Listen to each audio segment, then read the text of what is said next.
Kiedy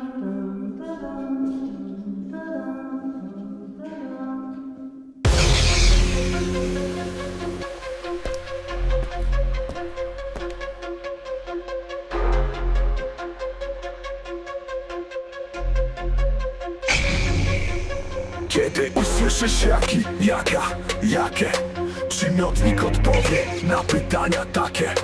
A gdy ktoś pyta jak, gdzie lub kiedy, przysłówek właśnie przyda się wtedy. Jaka jest kawa? Dobra, mówisz ty. Jak dziś się czujesz? Dobrze, mówię ci. Jaka jest kawa? Dobra, mówisz ty. Jak dziś się czujesz? Dobrze, mówię ci. Polski za nią. Polski za nią. Polski za nią. Polski za nią.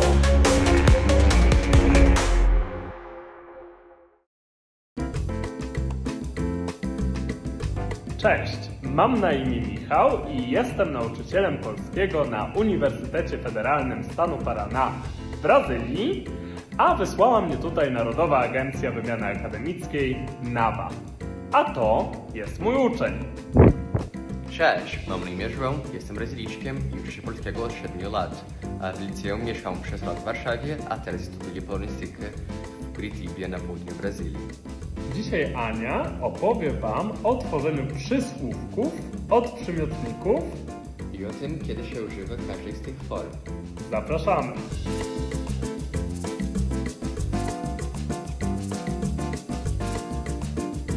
Cześć, jestem Ania i bardzo cieszę się, że znowu mogę powiedzieć to zdanie i dzisiaj nauczę Was i za chwilę powiem czego, ale najpierw przypomnę Wam, że pierwsze nagranie polskiego z Anią pojawiło się na YouTubie ponad 8 lat temu. Teraz nagrywamy 3. sezon i do tej pory wszystkie nasze filmy wyświetliliście prawie 2 miliony razy. Bardzo Wam za to dziękujemy. A dzisiaj nauczę Was, kiedy używamy przymiotnika, a kiedy używamy przysłówka. To znaczy, że jeśli macie dylematy, a wiem, że studentki i studenci czasami mają je już na pierwszej lekcji, kiedy użyć wyrazu dobry, bo uczymy się dzień dobry, a kiedy użyć wyrazu dobrze, to dzisiaj po tej lekcji mam nadzieję, że już nie będziecie mieć takich dylematów. A potem nauczę Was także, jak tworzyć przysłówki, czyli takie formy jak dobrze, źle, ładnie, brzydko, wolno, szybko, od przymiotników. Zaczynamy! Najpierw przypomnę Wam, albo powiem Wam, co to za część mowy przymiotniki. Po pierwsze, i to jest bardzo ważne dzisiaj dla nas w tym naszym rozróżnieniu, przymiotniki opisują cechy rzeczowników. To znaczy, że kiedy chcemy powiedzieć, jaki ktoś jest, na przykład, jaki jest ten student, jaki, to znaczy pytam o cechę, to powiem, to jest dobry student. Ale jeśli naszym obiektem, o który pytamy, nie jest student, tylko na przykład studentka, albo książka, albo kawa, to nie mogę zapytać jaki, ale muszę dopasować pytanie do rodzaju rzeczownika. A więc zapytam, jaka jest ta studentka, jaka jest ta kawa, jaka jest ta książka. Ta książka jest dobra, ta studentka jest inteligentna, ta kawa jest bardzo mocna. I to wszystko są przymiotniki. Oczywiście, jeśli obiekt jest w rodzaju nijakim, znowu zmienię pytanie. Nie będzie ani jaki, ani jaka, tylko jakie jest to dziecko, jakie jest to wino. to wino jest czerwone. Jakie? Czerwone. A więc bardzo ważna rzecz, którą musimy dzisiaj zrozumieć, to to, że przymiotniki opisują rzeczowniki. Mówią nam o cechach, jakie coś jest. Uwaga, przymiotniki odmieniają się, co już troszeczkę było widać, a więc musimy dopasować formę przymiotnika do rodzaju. Dlatego mówimy dobry student, dobra studentka, dobre wino. Ale mamy dwie liczby, liczbę pojedynczą i liczbę mnogą, a więc powiemy też dobrzy studenci, dobre studentki. Cały czas zmieniamy końcówki tak, żeby pasowały do rzeczowników. No i przymiotniki odmieniają się też przez przypadki. To znaczy, że mamy nie tylko formy dobry, dobra, dobre, dobrzy, dobre, ale jeszcze w zależności od kontekstu, od czasownika musimy zmieniać te formy. Na przykład znam dobrego studenta, znam dobrą studentkę i tak dalej, i tak dalej. I ostatnia cecha, o której warto wiedzieć, jeśli chodzi o przymiotnik, to fakt, że większość przymiotników stopniujemy. Co to znaczy? To znaczy, że pokazujemy, jak intensywna jest jakaś cecha. Na przykład mogę powiedzieć, ten dziadek jest stary. To nie jest miła opinia. Normalnie powiemy, to starszy człowiek, ale teraz chcę porównać 3 dziadków. Powiem, ten dziadek jest stary, ten dziadek jest starszy, to znaczy ta cecha jest bardziej intensywna, a ten dziadek jest najstarszy. A więc przymiotniki też się stopniują. A jak się stopniują, powiem Wam w innym odcinku. Teraz przejdziemy do cech przysłówka. Przysłówki, czyli te formy takie jak dobrze, źle, mało, dużo, interesująco, mają trochę inne cechy niż przymiotniki. Pierwsza cecha, która jest dla nas fantastyczną informacją, to fakt, że przysłówki nie odmieniają się. To jest super. Nie muszę myśleć, czy to jest on, ona, ono, czy to jest mianownik, czy to jest dopełniacz, czy to jest celownik, czy to jest liczba pojedyncza, czy to jest liczba mnoga. To mnie już nie interesuje, jeśli chodzi o gramatykę, ponieważ przysłówki nie odmieniają się. Kolejna kwestia to, co one właściwie oznaczają, jaki mają sens. A mają taki sens, że pokazują sposób, w jaki coś jest robione. Zobaczcie, samo słowo po polsku przysłówki, etymologicznie te słówki, to słowa, oznacza czasowniki. A więc przysłówki lubią być przy słowach, przy czasownikach. Nawet w łacinie czy w języku angielskim to widać. Zobaczcie, przysłówki to adverbs, czyli lubią być ad, blisko verbs, verbów, czasowników. Mogą też oznaczać czas, albo miejsce, albo jakąś jakość. Na przykład, zobaczcie, ten chłopak tańczy, nie mówię jaki jest chłopak, ten chłopak tańczy jak? Fajnie tańczy, dobrze tańczy, świetnie tańczy. Tak samo jak na pierwszych lekcjach pytacie, a raczej my Was pytamy, co słychać? I Wy mówicie świetnie, dobrze, tak sobie, fatalnie, źle i tak dalej, to tak naprawdę Wy odpowiadacie na pytanie, jak się czujecie. Co słychać? To znaczy, jak się czujesz, czy dobrze się czujesz. I zobaczcie, jeżeli powiem, jestem dobra, to znaczy, że dobra to jest cecha, która mnie opisuje. Ale jeśli powiem, czuję się dobrze, u mnie wszystko dobrze, to nie mówi to, jaka ja jestem, tylko jakie jest moje samopoczucie, jak ja funkcjonuję w tym momencie. I teraz mamy 3 ważne pytania, które wiążą się z przysłówkiem. Dla nas na ten moment najważniejsze pytanie to jak. A więc na przykład, kiedy mam sytuację taką jak tu na ilustracji, mogę powiedzieć: Marek, tu w środku jest Marek, głośno chrapał w kinie. Co to znaczy chrapał? Widzicie? To znaczy on robił coś takiego i robił to jak? Głośno, bardzo głośno chrapał w kinie. Potem ktoś mi mówi: a wiesz, Maria czyta czasownik po włosku. I ja pytam: a jak ona czyta po włosku? Jak? Pytam o cechę tego czytania. Jak ona czyta? W jaki sposób ona czyta? I ktoś mówi: ona nieźle czyta po włosku. Nieźle jest przysłówkiem. Czyli zobaczcie, to jest niezła studentka, to znaczy całkiem dobra, ale ona nieźle czyta. Mówię tylko o tym, jak ona czyta, a nie jaka ona jest. Przysłówki mogą określać też miejsce. A więc mamy pytanie gdzie? I wtedy, zobaczcie, kiedy ktoś pyta: jak ci się podoba? A ja zapytam: ale gdzie? Tutaj. A tutaj bardzo mi się podoba. To tutaj to jest przysłówek.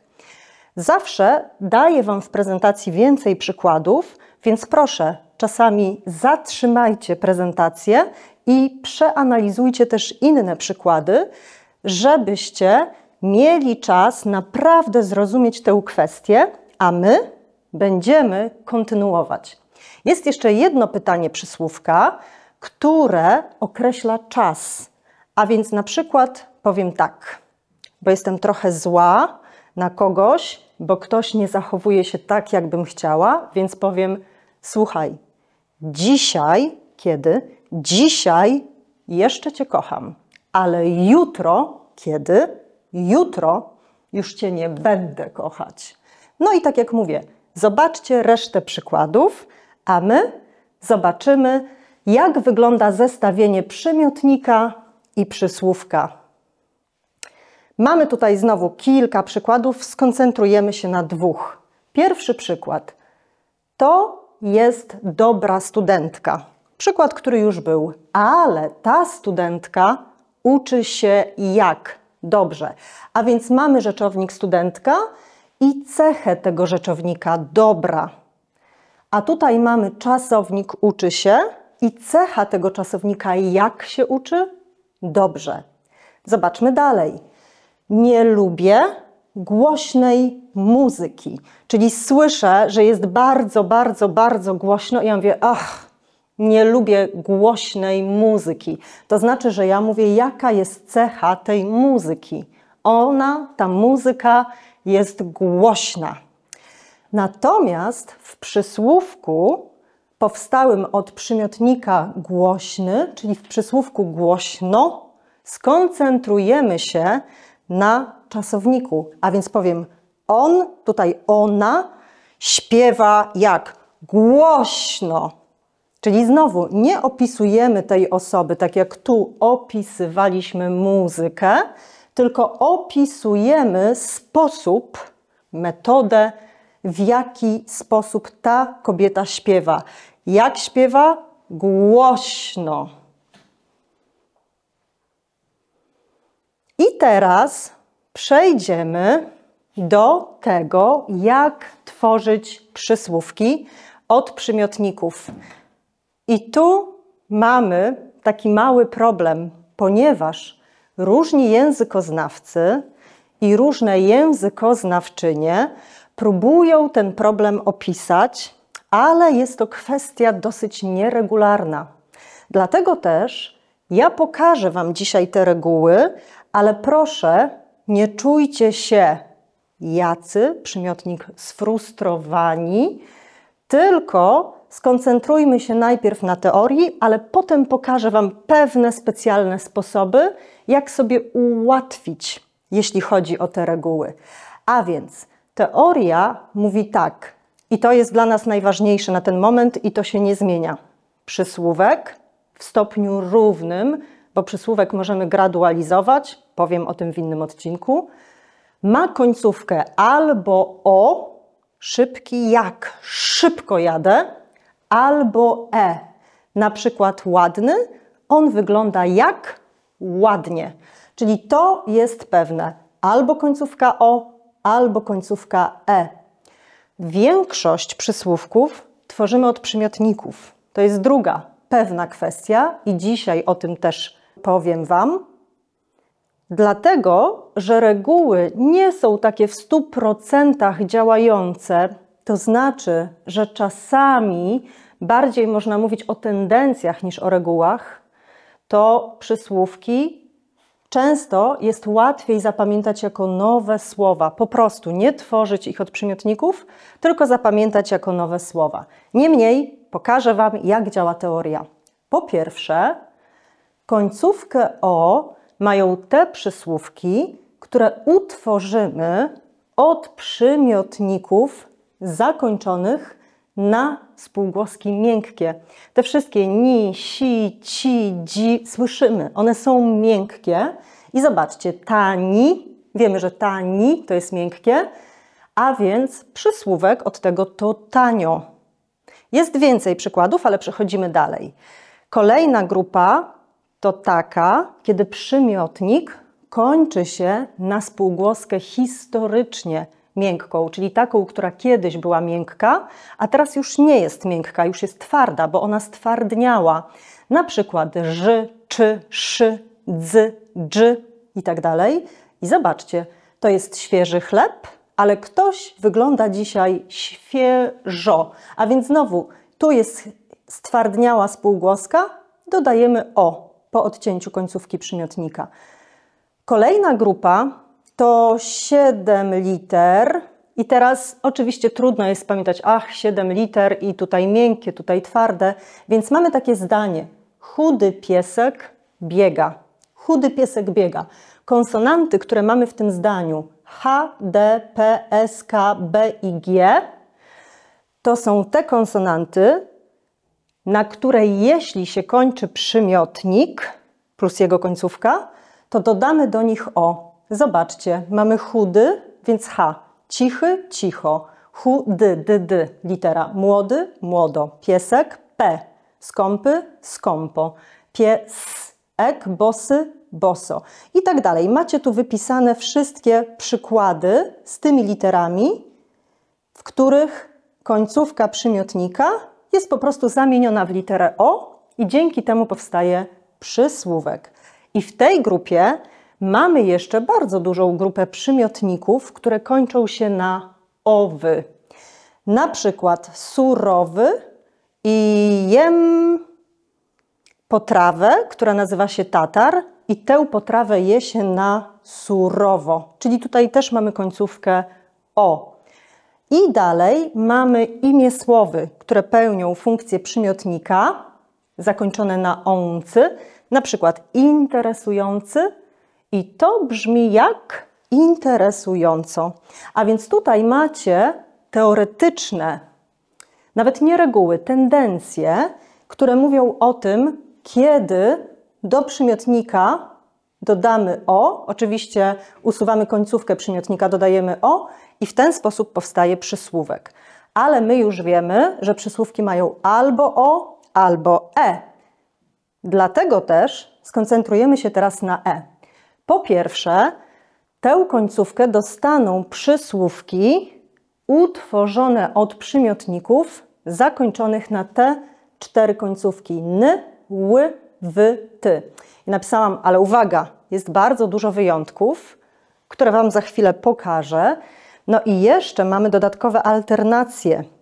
Na przykład końcówka ły w przymiotniku podczas tworzenia przysłówka to nie jest tylko dodanie e, ale też zamiana eu do l. Na przykład zły, ale jak? Źle. Stały, ale jak? Stale. Biegły, ale jak? Biegle. No ale niestety mamy też wyjątki. I znowu można zatrzymać prezentację, żeby je przeanalizować i za chwilę one też będą na kolejnym slajdzie. Przejdźmy dalej. Jeżeli mamy końcówkę ry w przymiotniku, i tworzymy od tych przymiotników przysłówki, no to jest zamiana nie tylko R do RZ, ale właśnie dodajemy jeszcze końcówkę E. Na przykład mądry człowiek i ten człowiek mówi, czasownik, jak mądrze. Dalej, jeżeli mamy końcówkę ty, to ona się zamieni w cie, a jeżeli sty, to w ście. Na przykład pracowity i pracowicie spędzamy ten weekend.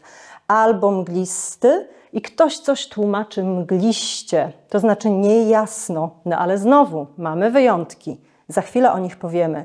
No i znowu, jeżeli mamy końcówkę n, zamieni się na nie, to jest bardzo duża grupa przymiotników i utworzonych od nich przysłówków, ale jeśli jest jeszcze tam s, to zamieni się w si.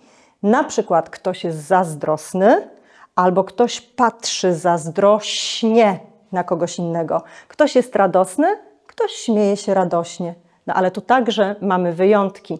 Dlatego cały czas mówię o pewnych tendencjach, a nie takich 100% regułach. I tutaj zobaczcie, mamy podaną całą listę przykładów. Ja tylko pokażę po jednym. Ładny, ładnie. Bardzo dużo jest takich przymiotników, które kończą się na n i mają końcówkę e dla przysłówka. Dojrzały, dojrzale. Uczciwy, uczciwie. Całkowity, całkowicie.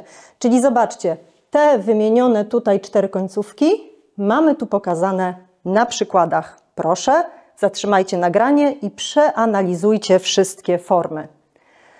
Jak wcześniej wspomniałam, tych wyjątków jest bardzo dużo, więc tutaj wypisałam jeszcze takie, które najczęściej są spotykane w codziennej komunikacji, słowa, przysłówki, które nie podlegają regułom, bo przed chwilą pokazałam Wam, że jeśli przymiotnik kończy się na n, to przysłówek od niego utworzony kończy się na nie, a tu mamy chłodny, chłodno, nie chłodnie, ciasny, ciasno i tak dalej, i tak dalej. Dla każdej grupy.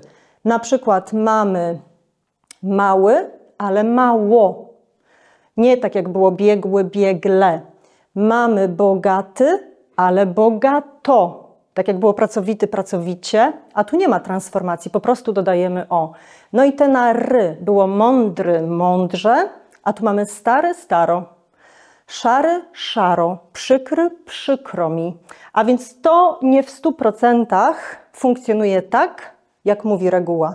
Mamy też takie przysłówki, które zarówno po dodaniu końcówki o, jak i końcówki e są poprawne. Czasami jest trochę inne znaczenie. Na przykład, zobaczcie, od wysoki możemy utworzyć przysłówek wysoko. Na przykład mój pies jest mały, ale skacze wysoko, ale powiem, to jest wysoce prawdopodobne, że jutro będzie padał deszcz. Nie powiem raczej, to jest wysoko prawdopodobnie. Oczywiście to jest komunikatywne, ale jeśli chodzi o styl, o dobrą formę, dobre połączenie, użycie, powiem, to jest wysoce prawdopodobne. I znowu proszę, zatrzymajcie nagranie i przeanalizujcie wszystkie przykłady. I teraz, czy jest jakiś sposób, no bo możemy sobie pomyśleć, nie ma reguł, to jak się tego nauczyć? Możemy sobie trochę sprawę ułatwić. Po pierwsze, jeśli mamy do czynienia z imiesłowem przymiotnikowym, czyli wyrazem zakończonym na -ący, a nie tylko z imiesłowami, bo też z przymiotnikami, zaraz powiem, to wtedy zawsze jest o. Zobaczcie, czarujący, czarująco, chłodzący, chłodząco, frustrujący, frustrująco, inspirujący, inspirująco. A przymiotnik, który też kończy się na -ący, to na przykład gorący i jak jest? Gorąco. To jest taka reguła, która się rzeczywiście nie zmienia. -ący wymienia się na o. Drugi sposób, to tak jak mówiłam, zapamiętujemy te wyrazy jako nowe słowa. Tak robiliście od początku nauki. Nikt Wam nie mówił, że co słychać i mówiliście albo jak się masz, świetnie, że jest to przysłówek utworzony od świetny. Po prostu pamiętaliśmy, że świetnie, dobrze, źle to są odpowiedzi na konkretne sytuacje komunikacyjne, na konkretne pytania. Ale możemy spróbować i też prosiłabym Was, żebyście podzielili się w komentarzach swoimi sposobami na przysłówek. Możemy pogrupować w zależności od znaczenia i tam poszukać jednolitych końcówek. Zobaczcie, na przykład grupa kolory. Czerwony, czarny, zielony, niebieski, fioletowy. Jeśli chcę powiedzieć, chcę pomalować pokój na jaki kolor, i tu użyję przysłówka, maluję na czerwono, żółto, zielono, fioletowo, czyli kolory dostaną końcówkę o. Nieważne jak się kończą, dostają końcówkę o. Już wiemy, że na pytanie co słychać udzielamy odpowiedzi świetnie, dobrze, źle, fatalnie. Zobaczcie, tu mamy bardzo dużo e. Oczywiście ktoś może powiedzieć, co słychać słabo i tam jest o, ale duża grupa, dominująca grupa przy udzielaniu odpowiedzi na to pytanie ma końcówkę e. To jest dobra wiadomość. Jeśli chodzi o pogodę, zobaczcie, jak jest pochmurnie, mgliście, słonecznie, wietrznie, mroźnie, upalnie. Też mamy dużo e, no ale oczywiście mogę powiedzieć, jest deszczowo, burzowo i tu jest o. Więc nie jest to tak, że w 100% będzie tylko e, bo mówimy o pogodzie, ale jest dominacja w tych przysłówkach opisujących pogodę, litery końcówki e. No i też na przykład temperatura. Jak jest dzisiaj? Ciepło, zimno, gorąco, chłodno, duszno. Dominuje końcówka o. Jeśli macie jakieś swoje pomysły na takie listy, dajcie znać w komentarzach. I teraz podsumujemy wszystkie informacje. Po pierwsze pamiętamy, że przymiotniki lubią rzeczowniki, a więc powiem fantastyczna dziewczyna, fantastyczny chłopak, fantastyczne dziecko. Przysłówki natomiast lubią czasowniki, a więc powiem wyglądacie jak fantastycznie. Albo powiem, przepraszam, ale śpiewasz jak fatalnie.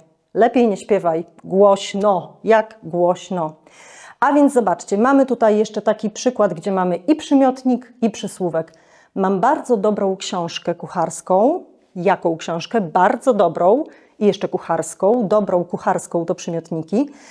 Ale to jeszcze nie znaczy, że gotuję, czasownik, że ja gotuję jak bardzo dobrze. Dobrze, nie dobry, tylko dobrze, bo opisuje czasownik, gotuje. I ostatnia rzecz, przymiotniki odpowiadają na pytania jaki, jaka, jakie w mianowniku liczby pojedynczej, odmieniają się przez osoby, liczby i rodzaje, o czym mówiłam na początku, natomiast przysłówki odpowiadają na pytanie jak i super informacja, nie odmieniają się, mają w stopniu równym, czyli bez gradualizacji, w stopniu równym, tym podstawowym, albo końcówkę o, albo e. I wiele przymiotników i przysłówków, które zostały utworzone od przymiotników, stopniują się, czyli możemy je gradualizować, a jak to robić, pokażę Wam w 2 kolejnych odcinkach.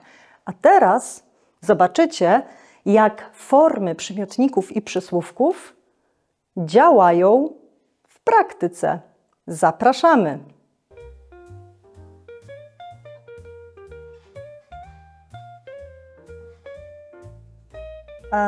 Odważny Chris 3001?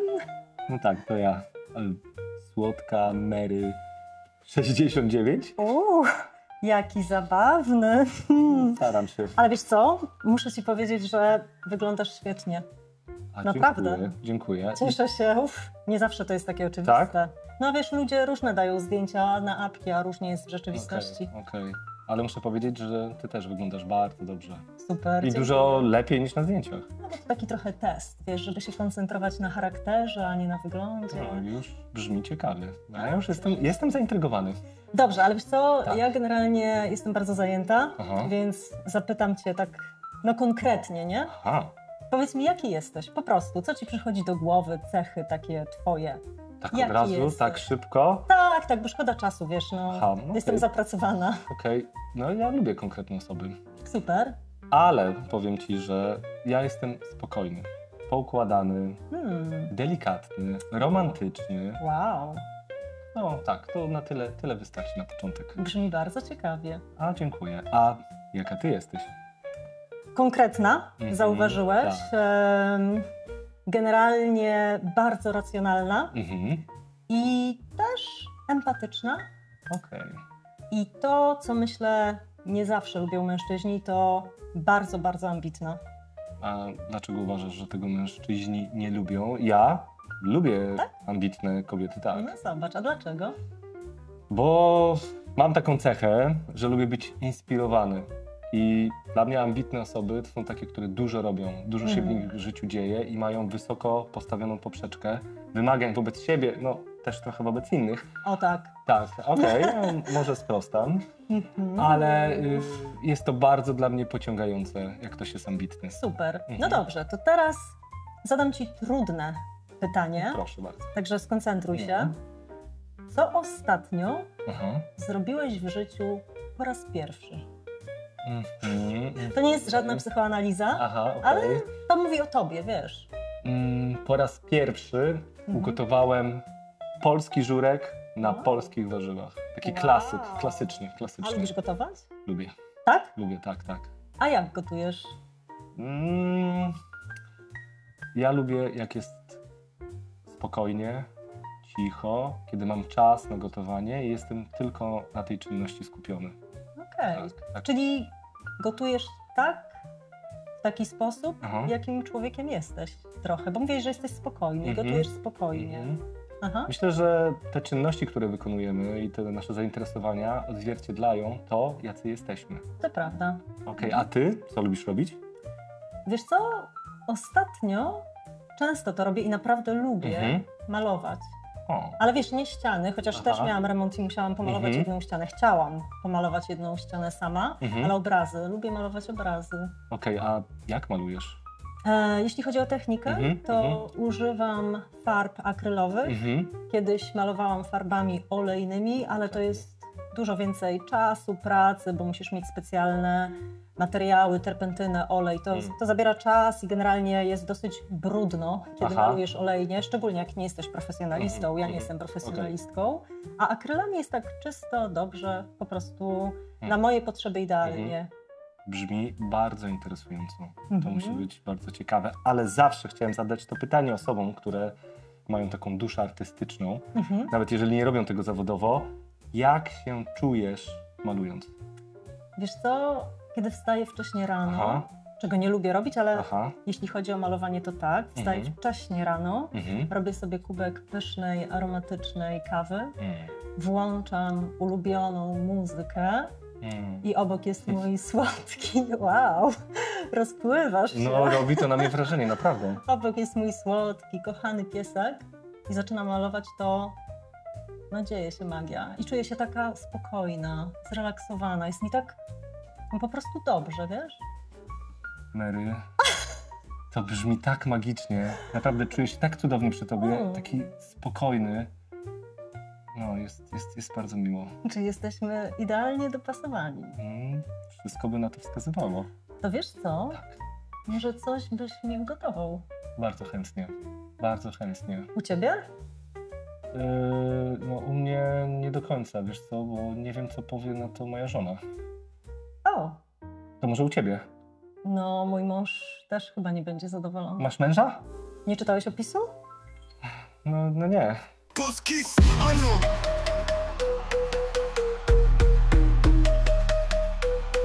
Polski ano.